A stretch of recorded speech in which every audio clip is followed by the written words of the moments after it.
सत श्री अकाल जी, स्वागत है चैनल पंजाबी देख रहे सारे दर्शकों का। मैं शहरी अफगानिस्तान के मुद्दे के उत्ते दस दे कि अमेरिका की आर्मी के एक परसन के एक मैंबर के साडी गलबात हुई है। ओवरऑल अफगानिस्तान की सिचुएशन को लैके ये इंटरव्यू जरूर देखना। हाल की कड़ी शुरुआत कर लेने हैडलाइंस के नाल। हैल्थ कैनेडा ने 12 तो 17 साल वालियां दे लई मॉडर्ना वैक्सीन की मंजूरी। फाइजर mRNA पहला ही 12 साल तो वध उम्र वाले बच्चों लई सी अधिकारत। अफगानिस्तान दे विच कैनेडा का फौजी मिशन वीरवार नूं होया समाप्त। विदेश मामलों के मंत्री मुताबक काबुल के हवाई अड्डे नूं दोबारा खोलण दे लई चल रही है कैनेडा की गलबात। सरी दे विच 3 नौजवानों की गड्डी की टक्कर दे नाल मौत का कारण बनी तेज रफ्तारी। RCMP ने दी दुर्घटना के कारणों संबंधी जानकारी। खबरां विस्तार दे नाल। एक पासे स्कूल खुल रहे हैं, दूजे पासे कोविड ते डेल्टा वेरिएंट टीकाकरण ना होने वाले लोगों के विच फैलदा जा रहा है। अजिहे दे विच बच्चियां दे लई एक टीका फाइजर मंजूर सी ते हुण हैल्थ कैनेडा ने 12 तो 17 साल की उम्र के बच्चों के लिए मॉडर्ना नूं मंजूरी दे दी है। शुक्रवार यानी अज तो ही ये ऐलान होया है ते हुण जिहड़े 12 तो 17 साल की उम्र के बच्चे है वो स्कूल जाण तो पहलां वैक्सीन लगवा सकते हैं।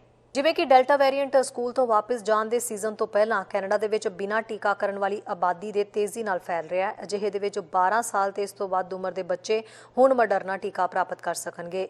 हैल्थ कैनेडा ने शुक्रवार सवेरे 12 तो 17 साल की उम्र के कैनेडियन बच्चों लिए प्रभावशाली mRNA टीके की वरतों नूं अधिकारत किया है। यह टीका हुण तक सिर्फ 18 साल तो वध उम्र के लोगों लिए उपलब्ध सी। हालांकि फाइजर mRNA वैक्सीन मई 2021 विच 12 साल तो वध उम्र के बच्चों लिए अधिकारत सी। ट्वीट की एक लड़ी दे विच जनतक सेहत एजेंसी ते रेगूलेटरी बॉडी ने कहा है कि अधिकारियों ने विस्तृत अधिकार के लिए मॉडर्ना द्वारा पेश किए गए सबूतों की समीक्षा की है ते पाया है कि 12 ते इस तो वध उम्र के बच्चों लिए यह टीका सुरक्षित ते प्रभावशाली है। एजेंसियां ने एक ट्वीट दे विच कहा है, हैल्थ कैनेडा ते कैनेडा की पब्लिक हैल्थ एजेंसी इस वैक्सीन की सुरक्षा की नेड़ियों निगरानी करती रहेगी। जे किसी सुरक्षा चिंतावां की पछाण हुई तो कार्रवाई की जाएगी।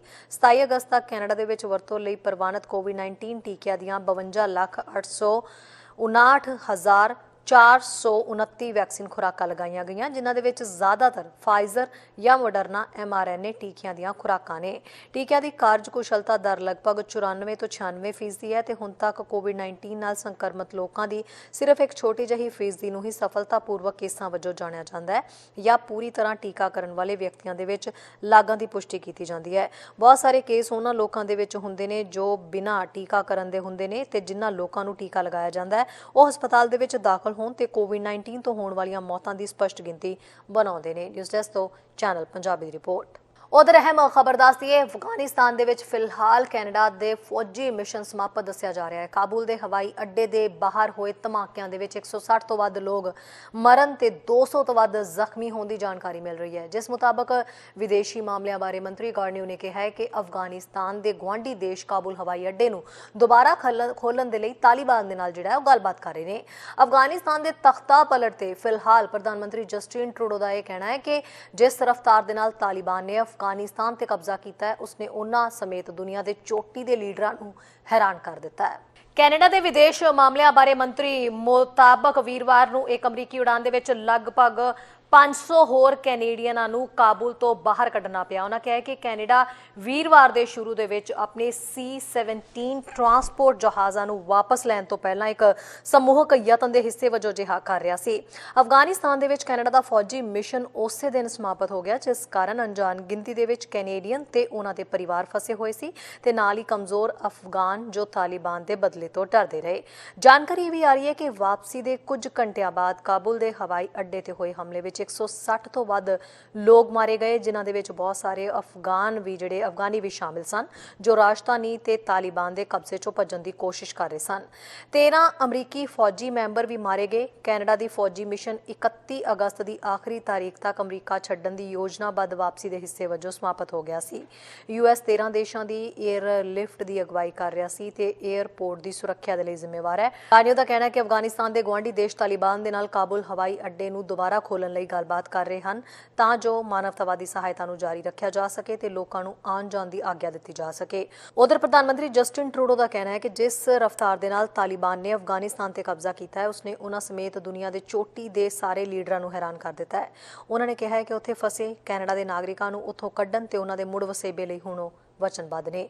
ਨਿਊਜ਼ ਡੈਸਕ ਤੋਂ ਚੈਨਲ ਪੰਜਾਬੀ ਦੀ ਰਿਪੋਰਟ। ਕਿਸੇ ਨੇ ਸਹੀ ਕਿਹਾ ਹੈ, ਦੁਰਘਟਨਾ ਨਾਲੋਂ ਦੇਰ ਭਲੀ।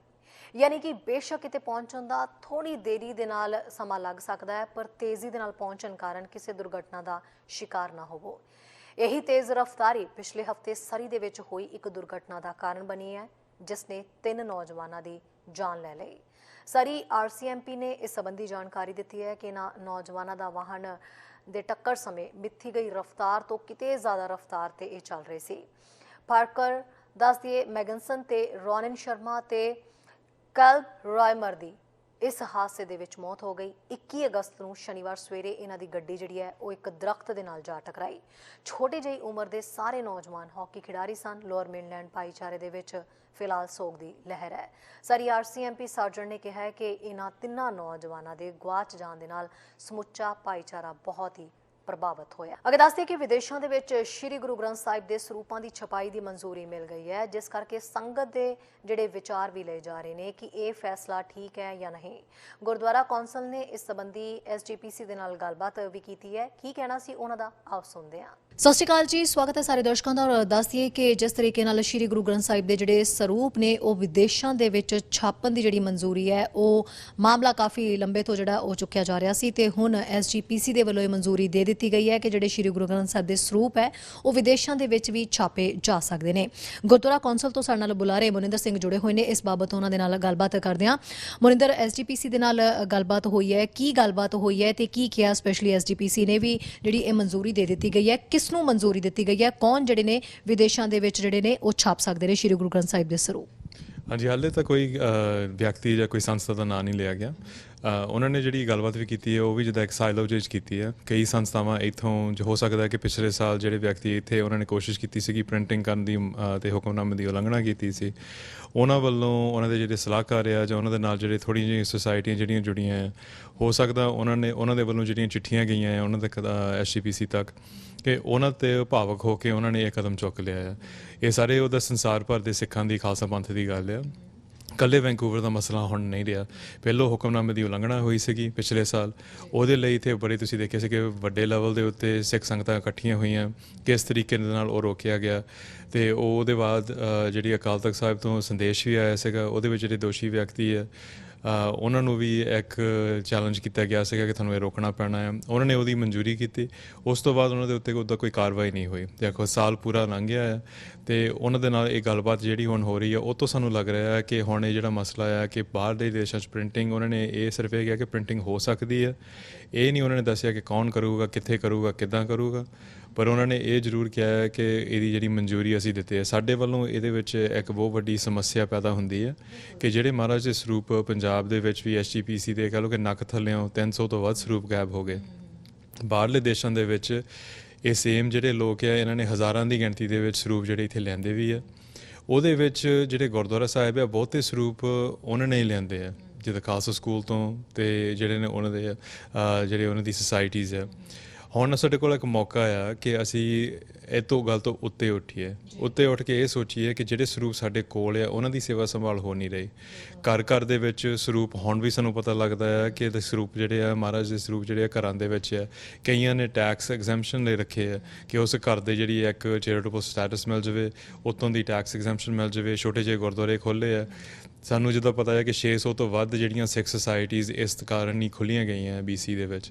ਹੁਣ ਉਹ ਕੌਣ ਲੋਕ ਨੇ, ਕਿੱਦਾਂ ਮਹਾਰਾਜ ਦੀ ਸੇਵਾ ਸਤਿਕਾਰ ਸੰਭਾਲ ਉੱਥੇ ਹੋ ਰਹੀ ਹੈ, ਸਾਨੂੰ ਉਹ ਗੱਲਾਂ ਦਾ ਕੁਛ ਨਹੀਂ ਪਤਾ। ਜੇ ਛਪਾਈ ਹੋਣਾ ਪਈ ਬਿਨਾਂ ਕੋਈ ਦਾਇਰੇ ਦੇ ਵਿੱਚੋਂ, ਕੋਈ ਸੈਟਅਪ ਨਹੀਂ ਹੈਗੀ, ਕੋਈ ਸਿਸਟਮ ਨਹੀਂ ਹੈਗਾ ਜਿਹਦੇ ਵਿੱਚ ਐਜੂਕੇਸ਼ਨ ਅਤੇ ਟ੍ਰੇਨਿੰਗ ਹੋਵੇ। ਤੁਸੀਂ ਪਹਿਲਾਂ ਆਪਣੀ ਕੋਈ ਐਪਲੀਕੇਸ਼ਨ ਪਾਓ, ਜਿੱਥੇ ਲੋੜ ਮੁਤਾਬਕ ਗੱਲ ਹੁੰਦੀ ਹੈ ਕਿ ਬਹੁਤ ਲੋੜ ਆ, ਉਹਦਾ ਬੇਸਿਸ ਬਣਾਇਆ ਗਿਆ ਸੀ ਕਿ SGPC ਕਿ ਬਹੁਤ ਲੋੜ ਆ। ਸਾਡੇ ਕੋਲ 20-25 ਗੁਰਦੁਆਰਾ ਸਾਹਿਬ ਅਤੇ ਹੋਰ ਅਨੇਕਾਂ ਜਿਹੜੀਆਂ ਪੰਥਕ ਜਥੇਬੰਦੀਆਂ ਇਕੱਠੇ ਹੋ ਕੇ ਉਹ ਚਿੱਠੀ ਅਸੀਂ SGPC ਨੂੰ ਪਾਈ ਸੀ। ਉਹਦੇ ਵਿੱਚ ਅਸੀਂ ਉਹਨਾਂ ਨੂੰ ਦੱਸਿਆ ਹੈ ਕਿ ਸਾਨੂੰ ਪਿਛਲੇ 5-7 ਸਾਲਾਂ ਦੇ ਵਿੱਚ ਆਲਮੋਸਟ ਸਾਰੀਆਂ ਸੁਸਾਇਟੀ ਨੂੰ ਕਿਸੇ ਵੀ ਸੰਗਤ ਵੱਲੋਂ ਇਹ ਰਿਕੁਐਸਟ ਨਹੀਂ ਆਈ ਕਿ ਅਸੀਂ ਸਰੂਪ ਲੈ ਕੇ ਜਾਣੇ ਆ। ਹਾਲੇ ਕਿ ਇਹ ਗੁਰਦੁਆਰਿਆਂ ਦੇ ਵਿੱਚ ਸਰੂਪ ਘਰਾਂ 'ਚੋਂ ਵਾਪਸ ਆਏ ਨੇ ਕਿਉਂਕਿ ਉਹਨਾਂ ਦੀ ਸੇਵਾ ਸੰਭਾਲ ਨਹੀਂ ਹੋ ਰਹੀ ਠੀਕ ਤਰ੍ਹਾਂ। ਸੋ ਉਹ ਸਰੂਪ ਮੁੜ ਕੇ ਤਾਂ ਆ ਜਾਂਦੇ ਆ ਪਰ ਘਰਾਂ ਦੇ ਵਿੱਚ ਕੋਈ ਰਿਕੁਐਸਟ ਨਹੀਂ ਆ ਰਹੀ। ਸੋ ਇਹ ਜਿਹੜੀ ਲੋੜ ਵੀ ਆ ਇਹਦਾ ਵੀ ਇੱਕ ਸਵਾਲ ਉੱਠਦਾ ਆ ਕਿ ਲੋੜ ਜ਼ਿਆਦਾ ਜ਼ਰੂਰੀ ਆ ਜਾਂ ਸੇਵਾ ਸੰਭਾਲ ਸਤਿਕਾਰ ਐਜੂਕੇਸ਼ਨ ਟ੍ਰੇਨਿੰਗ ਜਿਹੜੀ ਆ ਉਹ ਪਹਿਲੋਂ ਹੋਣੀ ਚਾਹੀਦੀ ਹੈ।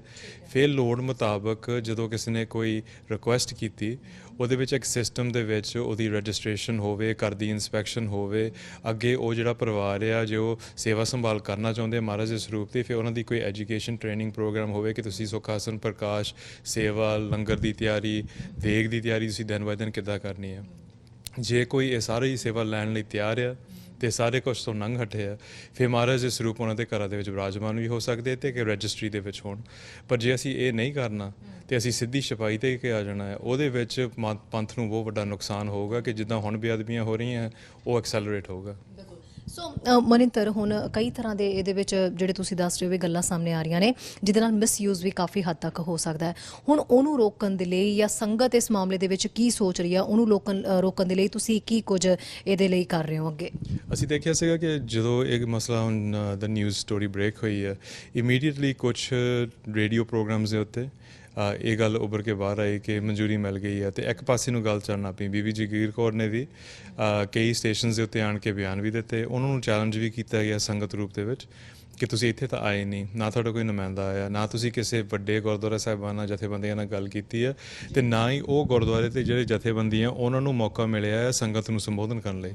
ਸੋ ਅਸੀਂ ਇਹ ਹੈ ਕਿ ਅਸੀਂ ਤਾਂ ਸਿਰਫ ਸੇਵਾਦਾਰ ਹਾਂ, ਸਾਡਾ ਫਰਜ਼ ਬਣਦਾ ਆ ਕਿ ਸੰਗਤ ਦਾ ਹੱਕ ਆ ਕਿ ਉਹ ਆਪਣੇ ਇੱਥੇ ਵਿੱਚ ਆਵਾਜ਼ ਉਠਾਏ। ਸੋ ਇਸ ਐਤਵਾਰ ਨੂੰ ਗੁਰੂ ਨਾਨਕ ਸਿੰਘ ਗੁਰਦੁਆਰਾ ਸਾਹਿਬ ਸਰੀ ਡੈਲਟਾ ਉੱਥੇ 11:30 ਵਜੇ ਇੱਕ ਪੰਥਕ ਇਕੱਠ ਦੀ ਕਾਲ ਕੀਤੀ ਹੈ ਕਿ ਜਿੰਨੀ ਵੀ ਸੰਗਤ ਆ ਸਕਦੀ ਹੈ ਉੱਥੇ ਆਪਣੇ ਆਣ ਕੇ ਵਿਚਾਰ ਰੱਖਣ, ਤੇ ਉੱਥੇ ਜਾ ਕੇ ਉਹ ਜਿੰਨੇ ਵੀ ਵਿਚਾਰ ਹੋਗੇ ਉਹਦੇ ਮੁਤਾਬਕ ਅੱਗੇ ਕਦਮ ਜਿਹੜੇ ਆ ਚੁੱਕ ਸਕਦੇ ਆ। ਪਿਛਲੀ ਵਾਰੀ ਵੀ ਜਦੋਂ ਇਹ ਮਸਲਾ ਉੱਭਰਿਆ 4-4 500 ਬੰਦਾ 1000 ਬੰਦੇ ਦੀ ਜਿਹੜੀ ਸੰਗਤ ਵੱਲੋਂ ਆਣ ਕੇ ਉੱਥੇ ਗੁਰਦੁਆਰਾ ਸਾਹਿਬ ਆਉਂਦੇ ਰਹੇ, ਸੰਗਤ ਵਿੱਚ ਬੈਠ ਕੇ ਸਾਰੀਆਂ ਗੱਲਾਂ ਹੋਈਆਂ, ਸ਼ਰੇਆਮ ਖੁੱਲ੍ਹੇ ਹੋ ਕੇ ਸਾਰੀਆਂ ਗੱਲਾਂ ਹੋਈਆਂ ਕਿ ਕਿਹੜੇ ਸਟੈਪ ਚੁੱਕਣੇ ਆ। ਹੁਣ ਵੀ ਅਸੀਂ ਇਹ ਚਾਹੁੰਦੇ ਹਾਂ ਕਿ ਇੱਥੇ ਦੀ ਸੰਗਤ ਵੀ, ਪਰ ਜਿੱਦਾਂ ਮੈਂ ਪਹਿਲਾਂ ਕਿਹਾ ਇਹ ਮਸਲਾ ਹੁਣ BC ਦਾ ਨਹੀਂ ਰਿਹਾ, ਇਹ ਹੁਣ ਦੁਨੀਆ ਭਰ ਦੇ ਵਿੱਚ ਅਸੀਂ ਆਸਟ੍ਰੇਲੀਆ, UK, ਮਲੇਸ਼ੀਆ ਤੱਕ, ਆਲ ਓਵਰ ਯੂਨਾਈਟਿਡ ਸਟੇਟਸ ਸਾਰੇ ਥਾਂ ਤੇ ਅਸੀਂ ਪਹੁੰਚ ਕਰ ਰਹੇ ਹਾਂ ਕਿ ਤੁਸੀਂ ਵੀ ਇਹ ਮਸਲਾ ਉਠਾਓ। ਕਿਉਂਕਿ ਇਹ ਹੁਣ ਜੇ BC ਦੇ ਵਿੱਚ ਤਾਂ ਗੱਲ ਪਿਛਲੇ ਸਾਲ ਸ਼ੁਰੂ ਹੋਈ ਸੀ, ਹੁਣ ਤਾਂ ਛਪਾਈ ਦੀ ਜਿਹੜੀ ਮਨਜ਼ੂਰੀ ਹੈ ਦੁਨੀਆ ਭਰ ਦੇ ਵਿੱਚ ਉਹਨਾਂ ਨੇ ਦਿੱਤੀ ਹੈ। ਸੋ ਸਾਨੂੰ ਇਹ ਨਹੀਂ ਪਤਾ ਕਿ ਉਹ ਲਾਸ ਐਂਜਲਸ ਹੋਊਗਾ, ਲੰਡਨ ਹੋਊਗਾ, ਸਿਡਨੀ ਹੋਊਗਾ, ਕਿੱਥੇ ਉਹਨਾਂ ਨੇ ਖੋਲ੍ਹਣੇ ਆ, ਤੇ ਉਹਦੇ ਵਿੱਚ ਫਿਰ ਇੱਦਾਂ ਨਾ ਹੋਵੇ ਕਿ ਸੈਂਟਰਸ ਦੇ ਵਿੱਚ ਹੀ ਪ੍ਰੋਬਲਮਸ ਪੈ ਜਾਏ ਕਿ ਸਾਡੇ ਅਸੀਂ 20-30 ਸਾਲ ਲਈ ਇੱਕ ਹੋਰ ਮਸਲਾ ਟੇਬਲ ਚੇਅਰ ਤੋਂ ਮਸੀਂ ਨਿਕਲੇ ਹਾਂ। ਇੱਦਾਂ ਦਾ ਮਸਲਾ ਜੇ ਆ ਜਾਂਦਾ ਤਾਂ ਕਮਿਊਨਿਟੀ ਫਿਰ ਦੋ ਫਾੜ ਹੋ ਜਾਂਦੀ ਹੈ। ਉਹ ਤੋਂ ਬਿਹਤਰ ਇਹ ਹੈ ਕਿ ਇੱਕ ਸਿਸਟਮ SGPC ਪਹਿਲੋਂ ਬਣਾਵੇ ਦੇਸ਼ਾਂ ਵਿਦੇਸ਼ਾਂ ਦੇ ਵਿੱਚ, ਉਸ ਸਿਸਟਮ ਮੁਤਾਬਕ ਕਈ ਸਾਲ ਲੱਗ ਸਕਦੇ ਆ ਉਹਨੂੰ ਬਣਾਉਣ ਲਈ। ਪਰ ਜਦੋਂ ਅਸੀਂ ਸਲੋਲੀ ਕੰਮ ਕਰਦੇ ਹਾਂ ਤੇ ਮਹਾਰਾਜ ਦੀ ਸੇਵਾ ਸੰਭਾਲ ਤੇ ਸਤਿਕਾਰ ਨੂੰ ਮੁੱਖ ਰੱਖੋ, ਲੋੜ ਦੀ ਗੱਲ ਬਾਅਦ ਦੇ ਵਿੱਚ ਹੈ, ਸੇਵਾ ਸੰਭਾਲ ਸਤਿਕਾਰ ਮੁੱਖ ਆ। ਜੇ ਉਹ ਨਹੀਂ ਪੂਰਾ ਹੁੰਦਾ ਉਹਨਾਂ ਚਿਰ ਜਿਹੜੇ ਸਰੂਪ ਬਾਹਰਲੇ ਦੇਸ਼ਾਂ 'ਚ ਨਹੀਂ ਛਾਪਣੇ ਚਾਹੀਦੇ।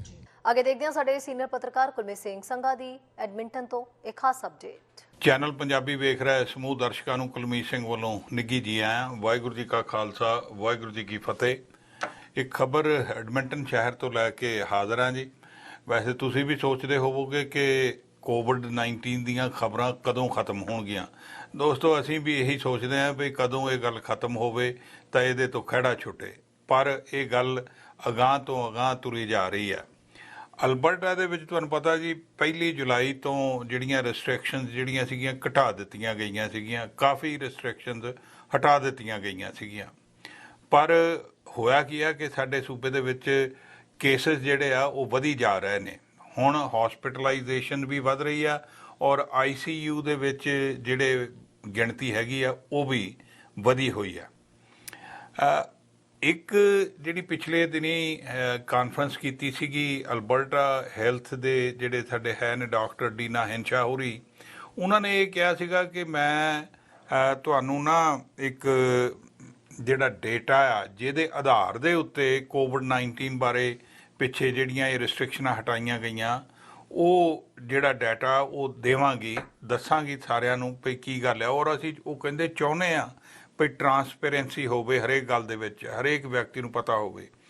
ਇਹ ਪਿਛਲੇ ਵੀਰਵਾਰ ਦੀ ਗੱਲ ਆ, ਪਰ ਅੱਜ ਫੇਰ ਡਾਕਟਰ ਡੀਨਾ ਹੈਂਸ਼ਾ ਹੋਰਾਂ ਨੂੰ ਇਸ ਗੱਲ ਲਈ ਲੋਕਾਂ ਤੋਂ ਮਾਫੀ ਮੰਗਣੀ ਪਈ ਕਿ ਹਜੇ ਉਹ ਡਾਟਾ ਜਿਹੜਾ ਆ ਉਹ ਜੀ ਤਿਆਰ ਨਹੀਂ ਹੋਇਆ।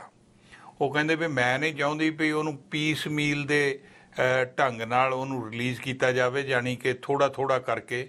ਉਹ ਕਹਿੰਦੇ ਮੈਂ as a whole, as a narrative ਉਹਨੂੰ ਰਿਲੀਜ਼ ਕਰਨਾ ਚਾਹੁੰਦੇ ਆ ਤਾਂ ਕਿ ਲੋਕੀ ਉਸ ਗੱਲ ਨੂੰ ਸਮਝ ਸਕਣ। ਪਰ ਉਹਨਾਂ ਪਾਸ ਉਹ ਕਹਿੰਦੇ ਜੀ ਵੀ ਹਜੇ ਉਹ ਡਾਟਾ ਜਿਹੜਾ ਤਿਆਰ ਨਹੀਂ ਹੋਇਆ।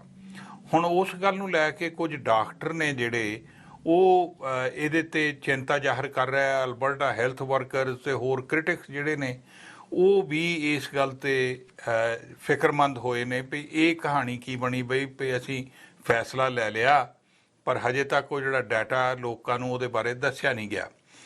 ਡਾਕਟਰ ਸ਼ਾਜ਼ਮਾ ਮੈਥਾਨੀ ਜਿਹੜੇ ਇੱਥੇ ਰਾਇਲ ਅਲੈਗਜ਼ੈਂਡਰੀਆ ਹਸਪੀਟਲ ਦੇ ਵਿੱਚ ਐਮਰਜੈਂਸੀ ਰੂਮ ਫਿਜ਼ੀਸ਼ੀਅਨ ਹੈ, ਉਹ ਵੀ ਇਸ ਗੱਲ ਤੇ ਸਵਾਲ ਚੱਕ ਰਿਹਾ। ਉਹ ਕਹਿੰਦੇ ਵੀ ਜਿਹੜਾ ਉਹ ਡੇਟਾ ਆ ਉਹ ਰਿਲੀਜ਼ ਹੋਣਾ ਚਾਹੀਦਾ ਜਿਹਦੇ ਆਧਾਰ ਦੇ ਉੱਤੇ ਫੈਸਲਾ ਲਿਆ।